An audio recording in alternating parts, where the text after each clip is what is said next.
Today we have a cautionary tale about a mistake one cruiser made that ended up costing nearly $5,000.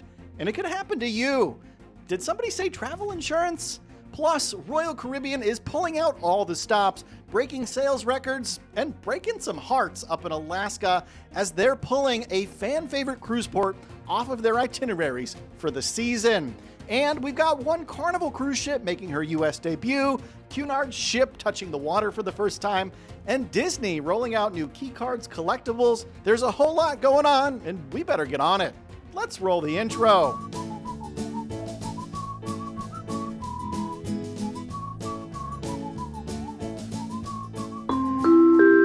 Hey, welcome to the Midships channel. I'm your Captain Corey. Thank you so much for stopping by the channel today. It's getting closer and closer to the weekend. Hopefully you are having an amazing week. Now let's get started with the cruise news, and I want to open up with a cautionary tale that could very easily happen to you if you don't pay attention to requirements at destinations along your cruise. This story ended up costing 3 cruisers nearly $5,000. I'm gonna set the stage here for you. A gentleman named Leonard booked a cruise to Alaska along with his girlfriend and her sister. Now, these are seasoned cruisers. They've done Panama Canal, Caribbean, Bermuda, New England, Nova Scotia. They've been all over the world, so it's safe to say they know what they're doing. On February 5th of last year, the trio decided to book a Norwegian cruise, a 7-night sailing on the Bliss, leaving out of Seattle, hitting some ports in Alaska before the obligatory stop in Victoria to satisfy U.S. entry requirements. Victoria is, of course, British Columbia, Canada. And this is where their problems began. According to Leonard, at the time of booking, they were speaking on the phone to a salesperson and they gave out all of their information. 2 passengers were Americans and 1 was a Colombian citizen with an American visa. The representative from Norwegian never brought up anything with Canadian entry requirements, and they paid their $4,700, close to $5,000 for this cruise. And it's important to note that their cruise was only about 2 months away at the time of booking. Now, a few days later, they added another $1,300 worth of excursions, whale watching, railroad tours, all kinds of exciting fun things that you would definitely want to do on an Alaska cruise. If you've never done it, they are life-changing. It is an amazing experience.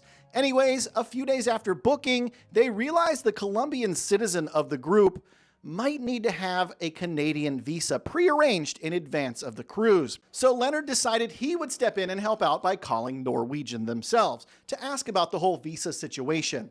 Now, if you've ever called a cruise line for customer service, no shade, but these folks are the last ones to get information on things like visa entry requirements. You know what I'm talking about. Well, during this phone call, Norwegian claimed they didn't have any information on specific visa requirements, but the cruise line happily emailed them later on that day, telling them a failure to have their required visa would or might result in denial of boarding. Unfortunately for the trio of cruisers, the Canadian visa process can take up to 6 months. And like I said, they only had 2 before their cruise. Weighing their options, they felt that going to Seattle, staying in a hotel, and ultimately being denied boarding because of this visa situation would just be too much anguish to deal with, and it wouldn't be worth it, so they decided to cancel the cruise. At the time of cancellation, Norwegian claimed they were going to get about $3,000 back.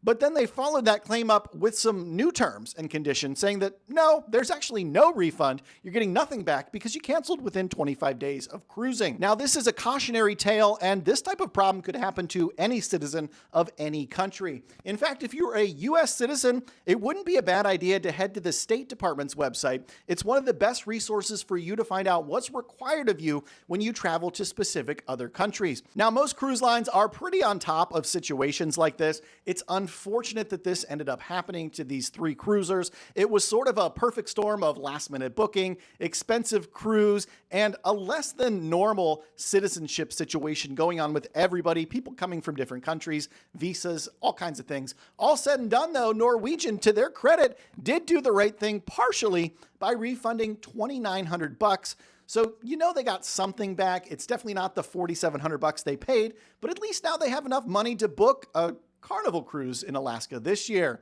Folks, travel insurance would have prevented all of this headache. It wouldn't have cost them very much money, like $300 at the time of booking.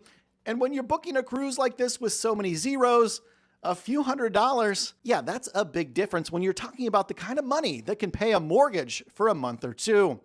But you know what won't cost you your monthly mortgage?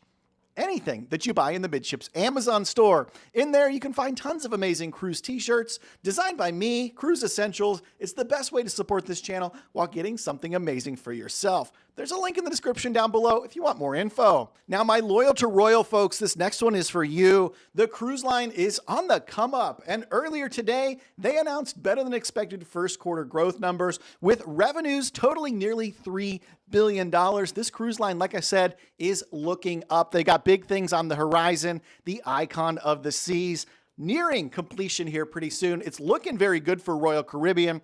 The problem with Royal Caribbean looking up, though, is that they saw a bunch of rock slides in Alaska and decided they'd turn their ship around and not go there anymore. I'm talking, of course, about Skagway, Alaska. Longtime viewers will know that there's been rock slides there in the last year or two, right down into the causeway, right where the cruise ships are docked. They've been trying to remediate this. They've got plans on the table, but unfortunately at this point, as a result of these rock slides, Royal Caribbean decided to steer the Quantum of the Seas over to Icy Strait or Ketchikan instead of Skagway. Now, this affects several sailings in May, June, July, and September.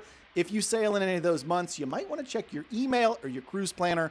Royal did send out a letter or an email on May 29th. And I'm sure this is not the last change we're going to hear this season about the port of Skagway. So make sure you get subscribed if you're an Alaska cruiser this year. Now, really quick, we're going to take the cruise news across the pond. We're talking Cunard Line. They have a brand new ship on the horizon. Her name is Queen Anne, and she's reached a huge milestone at the Fincantieri shipyard in Italy earlier this week, as she finally did her float out for the very first time, exactly 1 year before her maiden voyage on May the 3rd of 2024. Of course, with most cruise ship or ocean liner floatouts in this case, there's typically a special ceremony, a blessing for the ship. Okay, where's my Disney cruisers at? Go ahead and hit the thumbs up button if you're a Disney cruiser. You've got a ton of new things right now going on Disney's cruise ships. The cruise line, of course, is celebrating their 25th anniversary. They call it their silver anniversary. And to do that, they're rolling out all kinds of new stuff on board their ships. Everything from brand new room keys to this $20 tumbler, which I would really like to get my hands on, but I don't have a Disney cruise booked anytime soon. Unfortunate for me. And then take a look at this piece of art. This is beautiful. This is the silver anniversary Sea Captain Mickey print. It's exclusive to Disney Cruise Line Castaway Club members. A lot to say in that. This is a really cool piece of memorabilia. I honestly wonder how long it's going to take for these guys to make their way onto eBay. It's probably how most of us will pick them up. Now, the silver anniversary celebration runs from May through September of this year. So if you're looking to get your hands on any of this cool, time-sensitive Disney Cruise Line swag, September's the cutoff, y'all, so you might want to hurry up. One more little bit of cruise news. We've got a Carnival ship making her U.S. debut over in Seattle today. This is, of course, Carnival Luminosa. She's finally arrived in Seattle from her 21-day Trans-Pacific cruise. She's slated to begin operations, taking cruisers up to Alaska here over the next 6 months or so. And while we're talking about Carnival, it's the perfect time to remind you I'm taking a Carnival cruise, a 6-night sailing on the brand new Celebration, June 11th out of Miami. It's a group cruise. There's still a couple cabins left. If you'd like to come along with me, you can find more information in the Facebook link down in the description below. I'd love to have you join. If you made it this far into today's episode, please make sure you get subscribed to the channel with the thumbs up button pressed. Thank you so much for stopping by the channel today. And until next time, we'll see ya on the Midships. Whew, it was a busy cruise news day. Are you excited about this new Disney Cruise Line swag? I don't know what it is about cruise line swag, but we as cruisers, we just eat that stuff up. It's all the loyalty programs with the gifts in the stateroom. It's a shame what the cruise shutdown did to a lot of those side benefits, those side perks that experienced cruisers have gotten used to.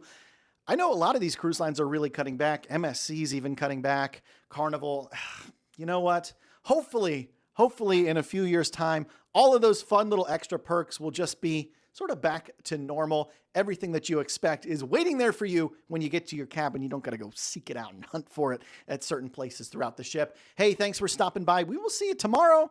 It's almost Friday, y'all. See you then.